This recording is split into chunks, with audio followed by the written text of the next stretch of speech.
제 설교 말씀은 지난주에 말씀드렸던 것의 좀 연장선상에 있는 말씀입니다. 지난주에 선악을 알게 하는 나무를 제목으로 해서 하나님과 우리 사이에 그 다름, 구별됨이 있다. 그 구별됨을 하나님께서 선악을 알게 하는 나무로 우리에게 표현하셨고, 그 다름에 대해서 우리 피조물된 우리가 예배로 그 다름을 표현해야 된다. 그런 내용으로 말씀을 드렸습니다.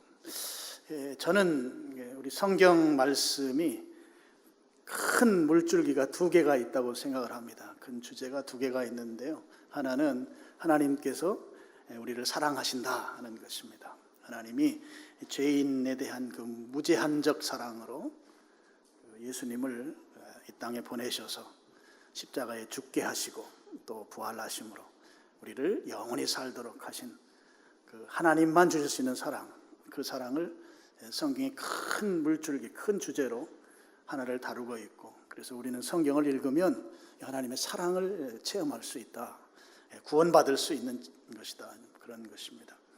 또 한 가지 큰 물줄기는 하나님께서는 우리를 사랑하셔서 그 사랑에 대한 피드백, 사랑의 반응을 받기를 원하시는데, 그 반응이 바로 예배이다 하는 것입니다.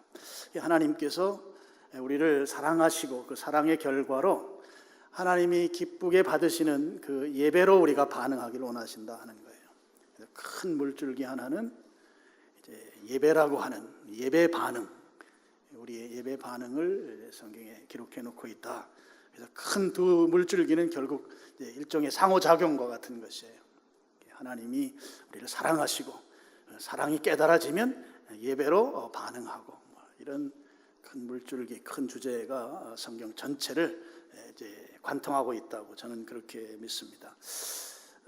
제가 지난주에도 말씀드렸지만 그렇게 길지 않은 전에 제가 예배에 대한 새로운 각성이 제게 일어났어요.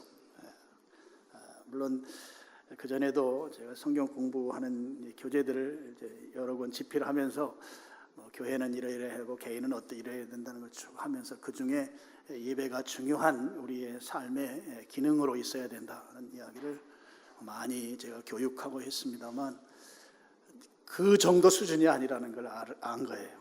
예배가 얼마나 우리의 삶에서 중요한 위치인가 하는 것은 다른 표현할 것 없이 우리 삶의 전부로 여겨도 전혀 예배의 그 가치를 우리가 제대로 평가하지 못할 만큼 우리의 삶의 전부이다, 이렇게 볼 수 있겠습니다. 그런 관점의 변화가 제 속에 일어났어요. 물론 그것은 기도하는 중에 주님께서 아주 강력하게 저를 감동시키면서 저로 하여금 예배의 가치를 깨닫게 해주셨던 경험이 10년도 채 안 되는 시간 전에 있었습니다. 그런 가치관의 변화 또는 깨달음이 있은 후에, 그러면 성경에서 성경 처음 시작하는 그 상황에 제가 깨달은 그런 부분들이 분명히 기록되어 있을 것이다. 근데 실제 우리가 창세기 스토리를 보면 그런 부분에 대한 내용이 기록되어 있지 않아요. 그래서 제가 더 깊이 성경을 보면서 주님께서 하나님의 사랑과 인간의 예배 반응이라고 하는 이 상호작용을 성경의 근간으로 세우셨다고 하는 것을 믿는 나의 이 믿음이 틀리지 않다면, 분명히 성경 시작하면서 시작하는 그 부분에 그런 내용을 우리가 알도록 주님께서 기록해 놓으셨을 것이다. 그런 이제 전제를 가지고 성경을 특별히 창세기 앞부분을 깊이 연구하게 됐습니다. 그래서 지난주에 말씀드린 대로 그 연구의 하나는 선악을 알게 하는 나무를 통해서 하나님께서 우리로 하여금 예배로 반응하길 원하신다는 걸 제가 지난주에 말씀을 드렸고, 이제 오늘은 특별히 오늘 본문 말씀 가운데 그 15절 말씀을 통해서 하나님께서 우리들로 하여금 예배로 반응하기를 원하시는 그런 아주 중요한 메시지를 그 속에 담고 있다는 사실을 제가 이제 깨닫게 되었습니다. 15절 말씀을 보시면 여호와 하나님이 그 사람을 이끌어 에덴 동산에 두어 그것을 경작하며 지키게 하셨다. 하나님이 이제 아담과 하와를 이 땅에 창조 만드시고 이제 그들에게 에덴에 살게 하시고 그리고 그들에게 이제 명령하신 거죠. 그 명령의 첫 번째 명령이 에덴 동산에 그를 살게 하시고 그것을 경작하며 지키게 하셨다. 이렇게 성경이 기록해 놓고 있습니다. 그러니까 아담을 불러서 우리가 그냥 그 겉으로 드러나는 이 내용을 보면 하나님이 농사짓게 만드셨다. 그런 것으로 볼 수 있어요. 경작이란 말 자체가 땅을 파고 곡식을 심고 자라게 하고 그런 일들을 하는 것이니까 하나님이 아담을 창조하시고 농사짓도록 부르셨다. 농사짓게 하셨다. 그러면 아담이 지금 아직까지는 죄짓기 전이에요. 3장에 가야 이제 죄를 지으니까 죄짓기 전부터 농사꾼이었네. 또는 죄짓기 전부터 일하도록 하셨네. 여러분 우리가 일한다고 하는 것은 죄의 결과가 아닌 거 여러분 아시죠? 일은 우리가 당연히 하나님이 주신 축복 가운데 하나인 겁니다. 그러면서 경작하고 지키게 하셨다. 특별히 에덴 동산의 관리자로 하나님이 세우셨다. 이 본문에서 우리가 1차적으로 받게 되는 것은 하나님이 아담을 지으시고 아담 농사짓게 하시고 그리고 동산 관리인으로 세우셨다. 이 정도로 우리가 받아들일 수 있어요. 근데 이 구절이 뭔가 자연스럽지가 않은 거예요. 제가 볼 때. 9절 말씀을 한번 보실까요? 9절을 보시면 여호와 하나님이 그 땅에서 보기에 아름답고 먹기에 좋은 나무가 나게 하셨다 했어요. 그러니까 에덴 동산 안에 아주 먹기 좋은 영양가 높은 그런 과실수들이 잔뜩 있었다는 거예요. 특별히 아직까지는 이 사람은 둘밖에 없잖아요. 아담과 하와 둘 있는 그곳에 물론 우리 성경상으로 보면 아직 하와가 이 땅에 있기 전이라고 볼 수 있어요. 아직은 어쨌든 그들이 먹고 사는데 전혀 부족함이 없도록 에덴 동산을 준비해 놓으신 상황인 것은 분명해요. 구절을 보면 먹기 좋은 과실수를 주신 거예요. 어떤 분들은 이제 이 음식을 연구하면서 죄짓기 전에 사람이 먹는 음식이 뭔지 아세요? 죄짓기 전에 우리가 먹었던 음식이 1장 29절에 나와요. 1장 이건 사이드 이야기입니다. 하나님이 이르시되 내가 온 지면에 씨 맺는 모든 채소와 씨 가진 열매 맺는 모든 나무를 너희에게 주노니 너희의 먹을거리가 되리라. 태초에 주신 먹을거리는 열매. 그래서 건강에 안 좋은 분들은 열매만 먹으면 태초의 식품이니까 건강해질 수 있다. 그런 논리를 펴는 분들도 계세요. 물론 그 이후에는 또 먹을거리들이 새롭게 하나님이 허락하신 것들이 있습니다만 어쨌든 태초는 그런 부분이에요. 그러니까 에덴 동산을 만드시고 그곳에 먹을 수 있는 것들을 풍부하게 하나님이 이미 준비해 놓으신 거예요. 그런데 15절에 가서 일하라는 거예요. 농사지라는 거예요. 그래서 이거가 좀 매끄럽지 않다는 거예요. 제가 볼 때 성경이 이쯤 되면 15절쯤 가서 너 내가 먹을 거 충분히 제공해 주고 너 가서 먹고 싶은 거 너 마음대로 먹어도 돼.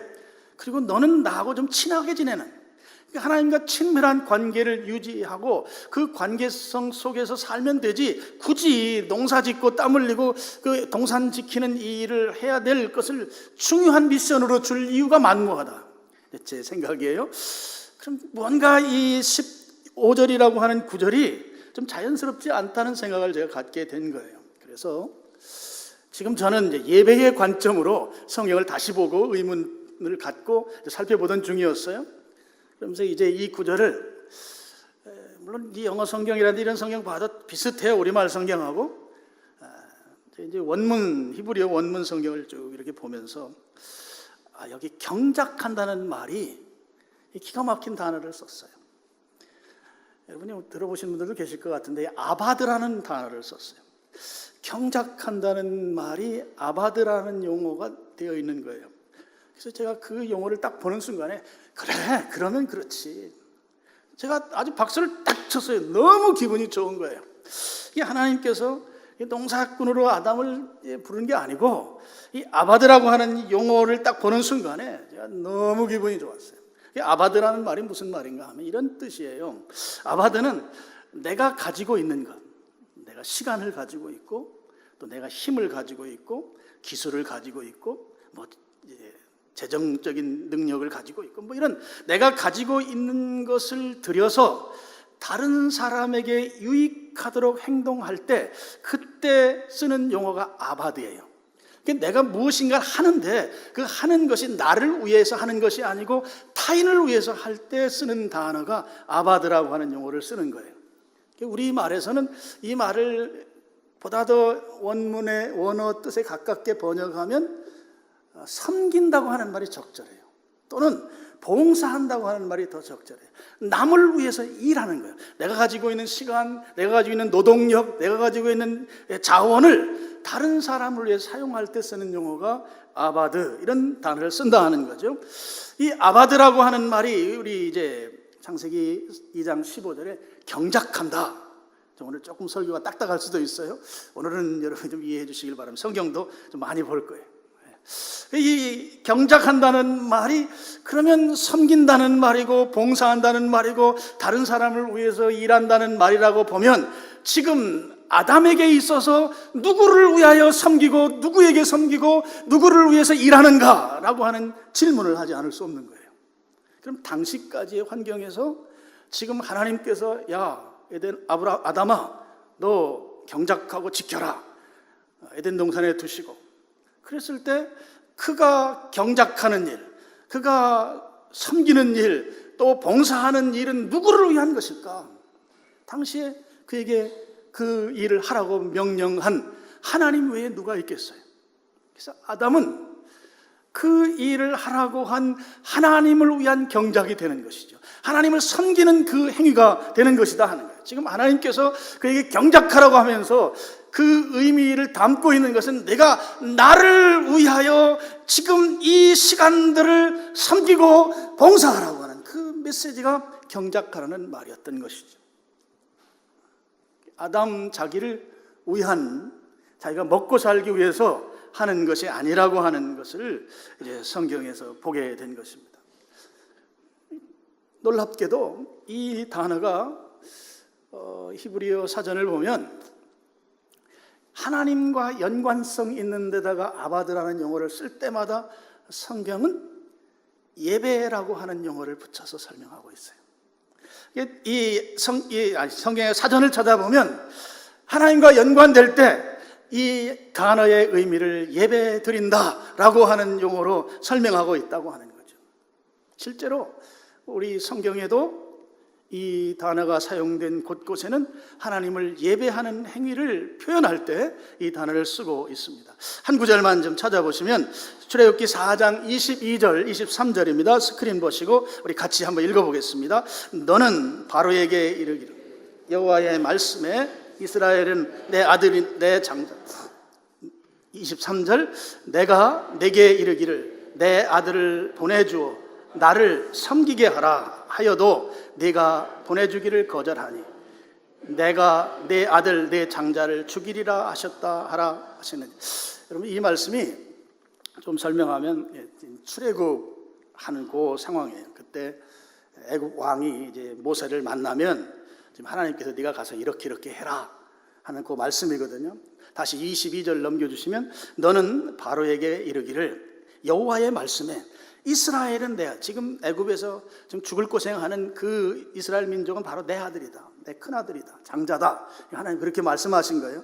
그리고 23절에 내가 내게 이르기를 내 아들을 보내줘 나를 섬기게 하라 그랬어요. 그러니까 지금 애굽에서 고생하는 이 사람들을 보내서 하나님을 섬겨라, 섬긴다고 하는 이 용어가 바로 아바드, 예배한다는 말이에요. 성경에 하나님을 섬기는 게 무엇인가?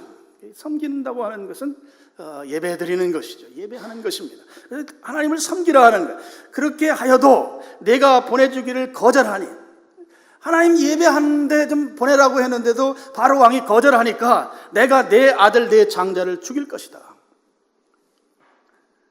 또 제가 사족을 붙이면 예배를 방해하는 건 무서운 결과를 가져오는 걸 볼 수 있어요. 여러분, 예배의 가치가 너무 크고 소중하기 때문에 지금 바로 왕이 안 보내주잖아요. 예배 드리러 가겠다는데, 하나님 섬기러 가겠다는데 안 보내주니까 아들 죽인다는 거죠. 내 큰아들이 나 섬기기 위해서, 예배하기 위해서 내보내줘야 될 내가 안 보내주니까 그럼 네 아들 죽으면 돼, 뭐 이런 거 같은 거예요. 그러니까 예배를 방해하지 마세요. 무서운 결과가 나와요. 경작한다, 섬긴다, 이 남을 위해서 봉사하고 일한다고 하는 이 의미를 담고 있는 이 아바드라고 하는 표현이 예배하는 개념을 담게 된 그런 과정을 제가 생각해 봤어요. 그럼 어떻게 해서 이 아바드라는 용어가 예배 드린다고 하는 그런 의미를 담게 되었을까? 제가 그것을 좀 설명을 드리고 싶습니다. 창세기 1장 28절 몇 구절을 우리 스크린을 통해서 보겠습니다. 28절을 같이 또 한번 읽어보겠습니다. 하나님이 그들에게 복을 주시며 하나님이 그들에게 이르시되 생육하고 번성하여 땅에 충만하라. 땅을 정복하라. 바다의 물고기와 하늘의 새와 땅에 움직이는 모든 생물을 다스리라 하시니, 최초의 아담과 하와를 만드시고 그들에게 하나님이 복 주시면서 주신 복의 명령이죠. 이제 보통은 문화 명령이라고도 하고 또 생육 명령이라고도 합니다. 한마디로 줄이면 나와의 관계성 가운데 자식 낳고 행복하게 잘 살아라, 뭐 그런 뜻이죠. 행복하게 잘 사는데 나와의 연관성, 주님과의 연관성 속에서 그렇게 하라는 거예요. 자식도 많이 낳고 행복하게 잘 살거라, 뭐 이런 뜻이 창세기 1장 28절이죠. 여러분 성경 2장 5절, 우리 스크린에도 써 있습니다. 2장 5절 말씀을 또 한번 같이 읽어보겠습니다. 창세기 2장 5절 시작. 여호와 하나님이 땅에 비를 내리지 아니하셨고 땅을 갈 사람도 없으므로 들에는 초목이 아직 없었고 밭에는 채소가 나지 아니하였다. 지금 1장에서 너 자식 낳고 잘 먹고 잘 살아, 행복하게 살아, 뭐 그런 명령을 주셨어요. 생육 명령 또는 뭐 문화 명령, 뭐 이런 명령이죠. 우리가 반드시 준행하면 행복해지는 명령이에요. 그런데 2장 5절에 와서 보면 그 명령하신 명령과는 좀 거리가 먼 상황을 언급하고 있어요. 여호와 하나님이 땅에 비를 내리지 아니하셨고 땅을 갈 사람도 없다. 땅을 갈 사람, 경작할 사람이 없다. 들에는 초목도 없고 밭에는 채소도 나지 않았다. 행복하게 잘 살 것을 말씀하셨는데 지금 하나님께서 행복하도록 여건들을 지금 만들어주지 않는 모습이 2장 5절 말씀인 거예요. 우리말 성경하고 원문 성경의 이 문장 배치가 좀 이렇게 바꿔져 있어요. 우리말 성경하고 좀 달라요. 영어 성경도 원문 성경과 비슷하게 됐어요. 앞에 부분하고 뒤에 부분이 이렇게 서로 바뀌어서 배치되어 있어요. 원문 성경의 내용은 그런 거예요. 이렇게 돼 있어요. 2장 5절을 보면 들에는 초목이 아직 없다. 뭐 여기서부터가 앞에 나와 있고 그 앞에 부분이 뒤로 가 있거든요. 이런 뜻이죠. 들판에는 초목도 없고 밭에는 뭐 식물도 아무것도 없다. 그리고 그 다음이 중요해요. 그런 이유는 하나님이 아직 비를 내려주시지 아니하셨기 때문이다. 이 원문이에요. 지금 들판에 초목이 아직 무성하지 않은 이유는 하나님이 아직 일하시지 않으셔서 그렇다. 그리고 아직 사람도 이 땅에 없기 때문이다. 그리고 의미가 우리말 성경을 읽을 때 하고 원문으로 보는 건 조금 뉘앙스가 다르죠. 하나님께서 일하시면 이런 게 다 되는데 아직 하나님이 그 일들을 다 이루지 아니하셨다는 관점으로 지금 성경이 우리에게 소개하고 있는 거예요. 하나님께서 우리에게 행복하게 잘 먹고 잘 살고 자식 많이 낳고 살아라고 하는 이 축복 명령을 하셨지만 아직까지 그 명령이 하나님께서 완수하지 않은, 아직까지 더 진행해야 되는 상황을 설명한 것이 이제 2장 5절인데 그 2장 5절 말미에 이 우리말 성경 중간이죠. 땅을 경작할 사람이 없었다. 아직 하나님이 사람을 아직 만들지 않았다 하는 거예요. 그래서 2장 7절에 이제 비로소 하나님께서 사람을 만드셔요. 흙으로 사람을 지으신다 하는 내용 나오죠. 그리고 2장 8절에 가서 이제 그가 살 곳을 하나님이 정해 주세요. 에덴 동산에 살도록 만들어 주세요. 그리고 2장 9절에 가서 그가 먹고 살 수 있도록 풍성한 먹을거리를 제공해 주세요. 그럼 여기까지 하면 됐잖아요. 이제 딱 하나 부족한 이제 하와만 있으면 이제 그건 아주 행복한 삶을 살 수 있도록 다 돼 있는데 15절에 가서 여호와 하나님이 그 사람을 이끌어 에덴 동산에 두고 그것을 경작하고 지키게 하라. 지금 경작하고 지키게 하라고 하는 것이 농사 짓고 동산 관리나 잘해라, 그건 뭔가 하인 노예에게 하는 것과 같은 그런 의미를 담은 표현이 약간은 뜬금없이 지금 나와 있는 거예요. 그래서 이 문제를 보니까 실제는 그런 의미가 아니더라 하는 것이죠. 하나님께서 아담에게 그 경작하라고 하는 이 아바드라고 하는 말씀을 주신 이것은 결국 하나님을 위해서 하나님을 섬기는 삶을 살으라고 하는, 바꿔 말씀드리면 이 아바드가 하나님을 섬긴다고 하는 그 섬김의 그 핵심은 예배라는 말이죠. 이게 하나님을 예배하는 삶을 살라고 하는 그 명령이 이 경작하라고 하는 이 명령 가운데 있다 하는 것입니다. 지금 경작하는 일은 하나님이 원하시는 일이에요. 하나님 명령하신 일이에요. 하나님이 시킨 일이에요. 이게 하나님이 원하시는 이 일을 하는 것, 그것이 하나님을 섬기는 거예요. 하나님이 원하시는 것에 대해서 피조물이 거기에 반응하는 것이 그게 섬기는 것이란 말이에요. 근데 그 섬김의 핵심에, 섬김의 정점에 무엇이 있는가 하면 예배가 있다는 말이에요. 예배가. 그 예배가 있다고 하는 것을 제가 지난주에 선악을 알게 한 나무를 통해서 설명을 드렸습니다. 자, 그러면 이 섬기는 것이 예배인 것이 성경에 또 나와 있어요. 출애굽기 3장 12절입니다. 스크린 보시고 같이 한번 읽어보겠습니다. 하나님이 이르시되 내가 반드시 너와 함께 있으리라. 내가 그 백성을 애굽에서 인도하여 낸 후에 너희가 이 산에서 하나님을 섬기리니 이것이 내가 너를 보낸 증거니라. 이제 애굽에 모세를 보내면서 그 보내는 이유를 설명하는 거죠. 하나님께서 모세에게 야, 내가 너 반드시 너와 함께 할 거야. 내가 애굽에서 내 백성을 인도해서 낸 후에 인도해서 내는 그 목적을 여기에 설명하거든요. 왜 출애굽을 시켜야 되는가? 가나안 땅에 가서 사는 것이 목적이 아니에요. 성경은 아주 이걸 분명하게 말씀하고 있어요. 젖과 꿀이 흐르는 땅으로 표현되는 그 가나안 땅에 가서 사는 것이 그 민족을 출애굽시킨 목적이 아니라고요. 여기에 나오죠. 너희가 이 산에서 하나님을 섬기리니 아바드예요. 하나님 예배하는 거예요. 이 산, 지금 모세가 하나님으로부터 그 사명을 받는 산, 시내산이에요. 시내산. 시내산에서 이 산에서 하나님을 섬긴다. 이 섬긴다고 하는 것이 예배인 것을 알 수 있는 구절이 출애굽기 3장 18절이에요. 바로 뒤이어서 나오죠. 우리 같이 또 읽어보겠습니다. 시작. 그들이 네 말을 들으리니 너는 그들의 장로들과 함께 애굽 왕에게 이르기를 히브리 사람의 하나님 여호와께서 우리에게 임하셨은즉 우리가 우리 하나님 여호와께 제사를 드리려 하오니 사흘길쯤 광야로 가도록 허락하소서 하라. 이제 모세가 이제 애굽 숲곳이라는 곳에 갔어요. 거기에 이제 이스라엘 민족이 아주 죽을 고생하며 살고 있는 곳에 가서 내가 하나님이 나를 보냈다 하면서 이야기를 하니까 그들이 이제 장로로 표현되잖아요. 이제 이스라엘 민족의 리더들이 함께 애굽 왕 바로를 찾아간 거예요. 찾아가서 하는 말이 히브리 사람의 하나님 여호와께서 우리에게 임하셨은즉 우리의 하나님이 우리에게 임하셨은즉 우리가 우리 하나님 여호와께 무엇을 드리려 한다고요?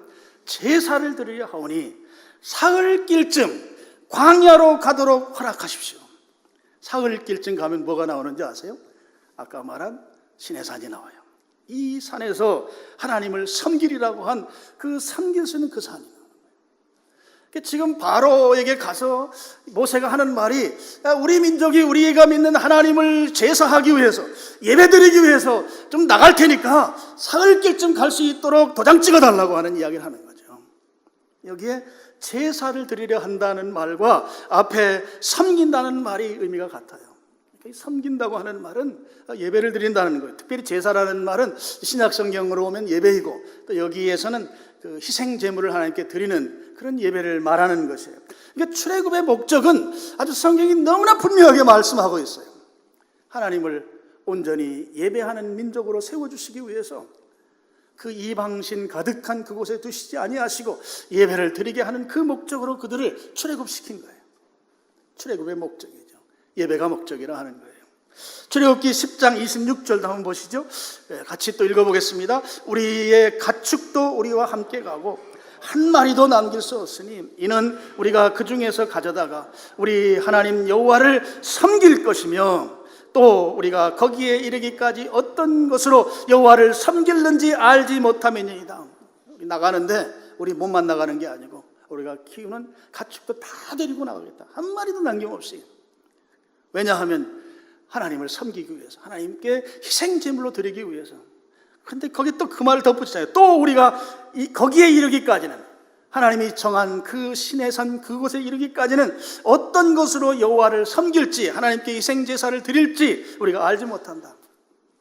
짐승을 끌고 나가서 그 짐승들 가운데 최상의 것을 하나님께 드리겠다는 말이죠. 지금 우리가 알지 못해. 지금 한두 마리 가지고 가서는 안 돼. 다 데리고 가서 그 중에 최고를 하나님께 드릴 거야. 그러니까 다 데리고 나간다고 하는 말을 지금 하는 것이다 하는 거예요. 그럼 아바드라는 말은 예배를 드린다는 말이에요. 이 말이 명사형으로도 쓰여요. 명사형으로 쓰일 때는 예배 행위를 말할 때, 또는 예배를 드리는 그 인물들을 말할 때, 예배 사역자를 말할 때, 그때 이 아바드라는 용어를 명사형으로 사용해요. 여기는 한 구절만 좀 보겠습니다. 민수기 8장 19절 상반절이에요. 우리 같이 또 읽어보겠습니다. 내가 이스라엘 자손 중에서 레위인을 취하여 그들을 아론과 그의 아들들에게 주어 그들로 회막에서 이스라엘 자손을 대신하여 봉사하게 하며, 여기에 보면 예배 드린다고 하는 아바드라는 용어가 두 번 나와요. 회막은 성막을 좀 넓은 차원에서 표현할 때는 회막이라고 표현해요. 성막으로 표현할 때는 그 지성소와 성소가 있는 그 부분만을 말할 때는 성막으로 하고, 사람들이 그 주변에 모여서 함께 하는 넓은 차원에서는 회막이라는 표현을 쓰거든요. 회막에서 이스라엘 자손들을 대신한다라고 하는 이 표현이 아바드의 명사형이에요. 이스라엘 자손을 대신한다.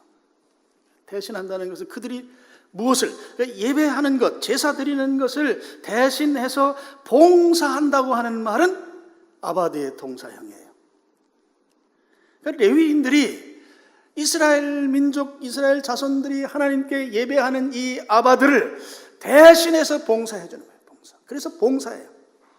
이스라엘 민족을 위해서 대신 섬기고 대신 일하는 것이에요. 봉사인 것이죠. 그래서 예배와 관련해서는 전부 다 이 아바드라고 하는 용어를 쓴다고 하는 것이죠. 자, 경작. 다시 이제 창세기로 가자. 경작한다는 것은 너 농사 짓고 거기서 나오는 거 갖고 먹고 살아라, 이런 수준에서 지금 하나님께서 경작하라고 한 게 아니다 하는 거예요. 그럼 이 경작이라고 하는 건 하나님이 원하시는 것, 하나님께서 지금 아담을 통해서 원하시는 것을 아담이 행하기를 바라신 거죠. 그러면 그가 경작한다고 하는 것은, 아바드라는 말은 하나님을 섬긴다고 하는 거란 말이에요. 하나님을 섬긴다고 하는 것의 정점에 무엇이 있는가? 예배가 있다는 거죠. 하나님을 섬긴다는 것은 다른 게 아니죠. 하나님을 하나님으로 예우하는 것이에요. 이게 예배의 정의입니다. 하나님을 피조물의 자기 위치를 잃지 아니하고 하나님을 하나님으로 온전히 예우해드림, 이것이 바로 예배인 것이죠. 경작이라는 것은 바로 그런 의미를 담고 있는 것이다 하는 거예요.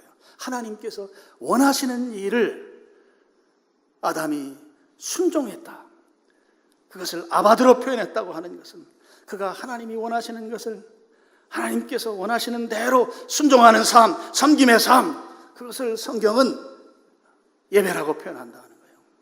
제사로 표현한다는 것이죠. 그래서 아담에게, 우리 인간을 사랑하신 하나님께서 그 사랑에 대해서 분명히 반응하기를 원하시는데, 그 반응이 어떤 반응이어야 하는가라고 했을 때 그 반응은 예배 반응이어야 한다 하는 거예요. 예배 반응. 하나님을 섬긴다고 하는 것은 다른 말로 예배드린다 하는 말이란 말이에요. 이게 예배 반응. 15절 또 하나의 동사가 있어요. 15절, 2장 15절 보면 경작하고 지키게 하라 그랬어요. 여러분, 이 지킨다는 말도 굉장히 중요한 말인데요. 내가 하나님과의 관계가 예배의 관계예요. 하나님은 나를 사랑해 주시고 나는 하나님께 예배로 반응하고, 이 관계를 지속시키는 수고를 의미하는 말이 지킨다는 말이에요. 지킨다. 하나님과의 나와의 이 예배와 사랑의 관계를 지속해 나가기 위해서 내가 수고하고 노력한다고 하는 의미가 여기에 지킨다고 하는 그 말이라는 말이죠. 무엇을 지킬까? 지금 이 아담에게 있어서 에덴 동산을 지키라고 했는데, 정말 에덴 동산에 지켜야 될 핵심은 무엇일까? 그것은 선악을 알게 하는 나무의 열매를 따먹지 않는 것을 지키는 거예요. 지난주에 말씀드린 대로 선악을 알게 하는 나무의 실과를 먹지 아니하는 것은 곧 하나님을 하나님으로 예우하는 거란 말이에요. 그 예우하라고 하는 사인이, 신호가 선악을 알게 하는 나무가 우리에게 표현해주고 말하고 있는 것이다. 지난주에 제가 말씀을 드렸어요. 지켜야 할 것은 선악을 알게 하는 나무를 넘보지 아니하는 것이죠. 하나님의 자리를 넘보지 않는 거예요. 하나님을 하나님으로 예우하는 것이에요. 그것이 지키는 거예요. 그럼 바꿔 말하면 지킨다는 것은 우리가 하나님을 예배하는 이 삶을 보존해 나가는 거예요. 하나님을 온전히 기쁨으로 예배드리는 이 예배의 삶을 계속 유지해 나가는 것이에요. 이것이 지키는 거예요. 그러니까 예배만이 하나님께서 먹지 말라고 한 금단의 열매를 안 먹는 것이다 하는 거예요. 그것을 지켜낼 수 있는 것이 예배를 통해서만 비로소 가능하다 하는 말씀입니다. 그럼 사탄이 현존하는 가장 근본적 목적은 우리들로 하여금 우리의 예배를 허무는 것이 목적입니다. 어떤 방식으로 예배를 허무는가? 창세기 3장 5절 보면 너희가 그것을 먹는 날에는 너희 눈이 밝아져 하나님같이 되어 하나님같이 되도록 미혹함으로 인해서 우리의 예배를 허무는 거예요. 사탄이 우리에게 미혹하고 사탄이 현존하는 근본적 이유예요. 우리를 미혹해서 하나님을 예배하지 못하게 하는데, 예배하지 못하게 할 수 있는 유일한 방법이 하나님 같이 되면 예배 안 하는 거예요. 하나님은 예배를 받으실 분이세요. 근데 내가 하나님 같이 되는데 누구를 예배해요? 내가 예배 받아야지. 사탄의 미혹에 넘어가면 예배의 대상이 사라져버려요. 예배 드릴 수 없는 상황이 되는 거예요. 예배를 받는 자의 모습으로 바뀌는 것이죠. 그래서 저는 사탄의 미혹에 넘어간 증거를 대라 그러면 내가 예배를 잘 드리고 있나 이걸 한번 점검해봐라 이렇게 말씀드리고 싶어요. 내가 지금 예배를 잘 드리는가? 예배가 지루하다 그러면 사탄이 지금 한 70%쯤은 점령하고 있는 거예요. 예배 시간이 왜 이렇게 긴가? 저 목사 오늘 설교도 성경도 엄청 찾고 정신 못 차리면 뭔 말 하는지 모르겠고 이런 생각이 혹시 드세요? 그러면 70%쯤은 지금 내가 나의 예배를 허무는 그 존재에게 점령당한 거라고 볼 수 있어요. 예배로부터 멀어진 삶, 사탄에 미혹된 증거예요. 예배를 안 드리는 것이 더 좋아진 삶, 사탄에 미혹된 증거예요. 예배를 소홀히 하는 삶, 사탄에 미혹된 증거예요. 여러분, 아담은 사탄의 미혹에 넘어갔어요. 우리가 잘 아는 대로.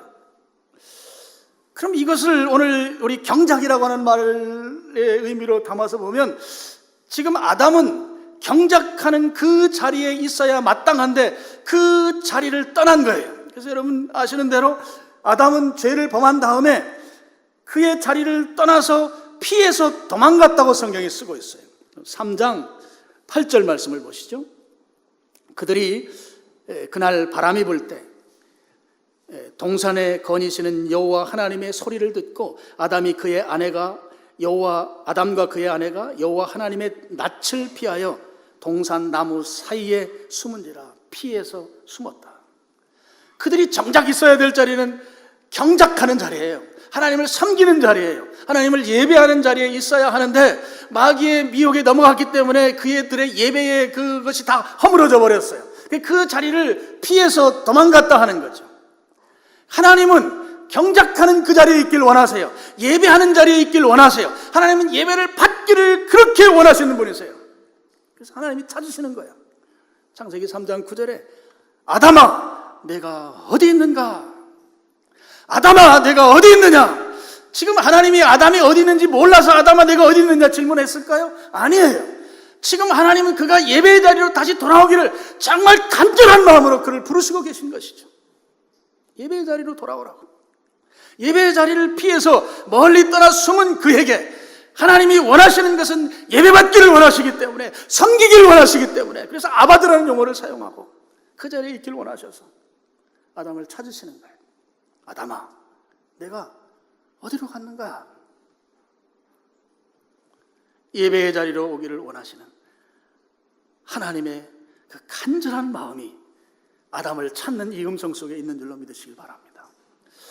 신약 성경에 하나님이 찾으시는 케이스가 딱 하나 나와요. 하나님이 찾아요. 누구를 찾는가? 무엇을 찾는가?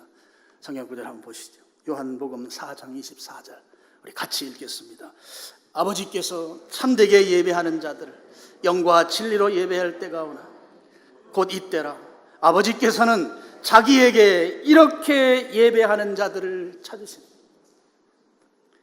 아담을 찾으신 하나님이 경작하는 자리, 예배하는 자리, 섬기는 자리로 간절히 오기를 그렇게 기대하는 하나님이 오늘 다시 사람을 찾으시고 계세요. 어떤 사람을 찾는가? 참되게 예배하는 자, 그 사람을 찾는 거예요. 여러분, 예배하는 자를 찾는다고 성경이 그렇게 쓰지 아니하고 앞에다가 형용사 수식을 하나 붙였어요. 참되게 예배하는 자, 참되게 예배하는 자. 이 이야기는 역설적으로 오늘 우리의 예배가 하나님이 흡족할 만한 예배를 드리지 않고 있다고 하는 그 역설적 메시지도 이 속에 저는 담겨 있다고 생각해요. 우리가 예배라고 하는 행위를 많이 하고 있지만 진정으로 그 예배들이 하나님이 받으실 만한 예배인가? 라고 하는 부분에 우리가 한번 질문을 해봐야 된다는 거죠. 참되게 예배하는 자를 하나님이 지금도 찾으시고 계시다. 아무개야 너 지금 어디에 있는가? 아무개야 내가 지금 어디에 있느냐? 어디에 있느냐? 경작하는 자리에 있어야 될 아담에게 아담아 내가 지금 어디에 있느냐? 아담아 내가 어디 있는가? 오늘 우리를 향해서 내가 어디 있느냐? 지금 하나님 찾고 계시는데 그 찾는 목적은 참되게 예배하는 것을 기대하면서 우리들에게 참되게 예배하는 자리로 올 것을 기대하고 우리를 찾으시고 계시다. 서두에 말씀드린 대로 성경엔 두 가지 큰 물줄기가 있는데 하나는 하나님이 우리를 사랑하신다. 우리가 죄를 범했을지라도 사랑하셔서 죄로부터 구원하시기 위해서 예수님 보내주시고 십자가에 죽게 하시고 내 대신 그리고 부활하셔서 죽음을 이기심으로 우리도 역시 죽음을 이겨낸 존재로 하나님이 여겨주셔서 영원히 살게 해주신 그 하나님의 사랑. 그럼 그 사랑을 입은 자들이 그럼 어떻게 그 사랑에 반응해야 할 것인가? 여기 아담에게 이야기하는 표현으로 하면 경작하는 자리를 지켜나가는 거예요. 경작하면서. 오늘 제가 설교를 드린 대로 말씀을 드린다면 예배하는 삶을 지속시켜 나가야 되는데 그 예배가 하나님이 받으시는 예배를 드려야 된다는 거죠. 예배의 가치는 세상의 어떤 가치로도 비견할 수 없는 가치예요. 우리의 생명과도 같은 가치예요. 하나님이 나를 구원해 주신 것이 믿어진다면 그에게 있어서 최고의 가치는 예배가 되어야 된다 하는 것입니다. 그래서 여러분 오늘 말씀이 여러분이 믿어지시면 여러분의 삶을 조정하시길 바랍니다.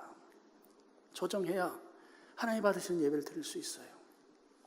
그 조정이 나를 고통스럽게 하는 것일 수도 있어요. 그 조정이 나로 하여금 조금 더 부지런하게 만드는 것일 수도 있어요. 그 조정이 사람들과의 관계를 끊어야 되는 것일 수도 있어요. 어찌하였든 하나님이 받으시는 예배를 드리기 위해서 내 삶을 조정하고, 그래서 하나님이 정말 기뻐 받으시는 그 예배자, 오늘 이 땅에 우리가 호흡해야 되는 이유이다. 그래서 오늘 2부 예배 나온 여러분들이 내 생애의 최고의 가치, 내가 살아야 돼 있어야 할 궁극적 이유는 하나님을 예배하는 삶을 사는 것이다. 여기에 믿음으로 동의하시고 그렇게 여러분의 삶을 조정해서 하나님을 예배하는 그런 성도들이 다 되시기를 주님의 이름으로 축원합니다. 하나님 아버지.